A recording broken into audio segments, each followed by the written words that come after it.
जब हम लैंड में इन्वेस्टमेंट की बात करते हैं तो हमेशा ऐसा होता है कि we need good money for that, या उससे पहले हम इन्वेस्ट नहीं कर सकते।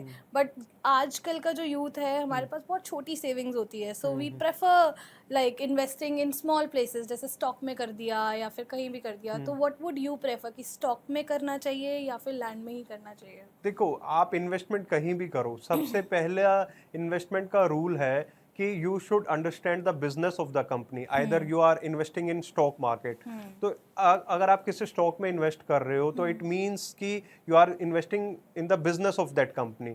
अगर वो कंपनी का बिजनेस फ्लरिश करेगा तो ही आपका स्टॉक प्राइस बढ़ेगा। राइट। तो उसके लिए आपको उसका कंपनी का annual report, quarter reports, balance sheet, profit and loss statement, सब चीज अच्छे से एनालाइज करनी चाहिए। फिर उसके बाद आपको उसका what is the fair value of the stock, वो आपको निकालना चाहिए। उसके बाद आपको एनालाइज करना चाहिए कि ये शेयर प्राइस आपको जो ऑफर हो रहा है दैट इज अंडर वैल्यू और ओवर वैल्यू और एट फेयर प्राइस। तो उसी के बाद आपको स्टॉक में इन्वेस्ट करना चाहिए। Same goes with the real estate as well. कोई भी आप प्रॉपर्टी परचेज कर रहे हो तो उसका क्या फेयर प्राइस है वो आपको एनालाइज करना आना चाहिए। अब आप दोनों का कंपैरिजन करोगे तो according to me real estate में इजी है किसी की भी चीज का प्राइस निकालना as compare to stock market. दूसरा क्या है कि stock market is very volatile, आपका पैसा ओवरनाइट जीरो भी हो सकता है। रियल स्टेट में ऐसा कभी नहीं होगा। स्टॉक मार्केट में you are not on the driver seat, basically आपके पास में कोई कंट्रोल ही नहीं है। राइट। आपने सारा एनालिसिस कर लिया, उसके बाद भी अगर मैनेजमेंट के मन में कुछ भी फेरबदल होता है तो ओवरनाइट अगेन कुछ भी हो कुछ सकता भी है। हो सकता है। रियल स्टेट में you are on the driver seat, तो राइट। ऐसा कुछ भी नहीं होगा रियल स्टेट में। So real estate is more safe than stock market. और अगर हम रिटर्न्स की बात करते हैं तो सेंसेक्स की हम बात करते हैं 2000 में, 2000 में what was the Sensex, I think 4000 points. आज 2025 है, 2025 में Sensex is somewhere around 80-82,000 points. Okay, तो कितना रिटर्न दिया सेंसेक्स ने पिछले 25 साल में हम बात करते हैं तो I think somewhere around 20 times.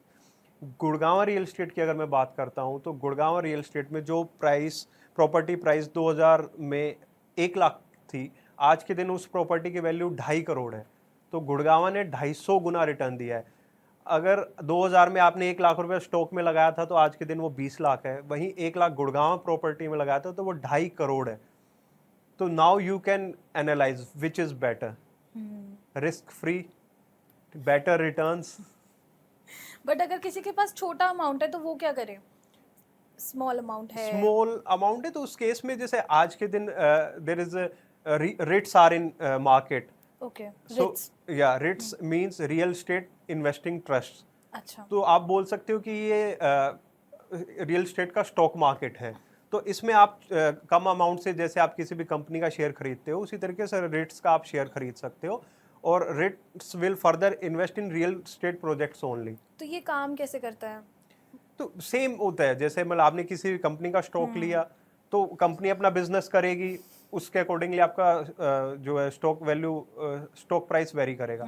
Same इसमें होता है कि आपने उसका रेट्स का शेयर खरीदा, रेट्स उस फंड को आगे रियल स्टेट के प्रोजेक्ट्स में लगाती है जो रेंटल इनकम देते हैं या जो डेवलपमेंट करते हैं रियल स्टेट के प्रोजेक्ट, उनमें रेट्स लगाती है। तो उसी से जैसे उसकी रेट्स की ओवरऑल वैल्यू बढ़ती है तो वो आपका स्टॉक वैल्यू बढ़ता है। जो रेंट्स आता है वो आपको डिविडेंड्स की फॉर्म में रेट्स देती दिस है। Is something new and I think we should get into this, और या थोड़ा सा रिसर्च करना चाहिए और इसमें ज़रूर इन्वेस्ट करना चाहिए, क्योंकि लैंड इज समथिंग जो आपको रिटर्न देता ही देता है। And if we can invest small money in या लैंड, या उससे बेस्ट कुछ हो ही नहीं या सकता।